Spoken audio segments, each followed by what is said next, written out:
Well, several lessons have been learned, particularly when it comes to domestic terrorism. That's where the focus has been on a national level, and I think that the statistics speak for themselves. I don't know whether enough lessons have been learned in terms of preventing terrorism. I think there is a desire on the part, particularly of the West, to try to suggest that this terrorism has a life of its own and not to think about the sort of conditions that have empowered this hideous ideology, and also the fact that one of the main reasons why 9/11 attack took place, according to Osama bin Laden, was to persuade the West to not interfere in what so-called Muslim lands.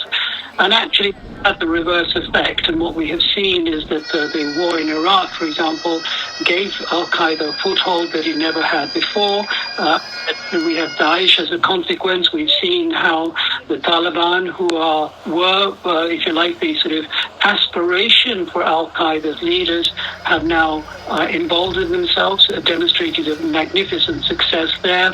And so, sadly, after 9/11, 20 years on, the conditions that led to 9/11 have worsened rather than been improved. I think in the future is that there will be much more aggressive versions of Al-Qaeda and indeed of even ISIS.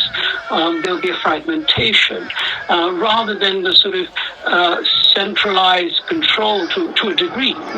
Centralized control never really existed, but the centralized control with the charismatic leaders such as Osama bin Laden and even to some degree al-Baghdadi, all of those people have gone. Mullah Omar's gone.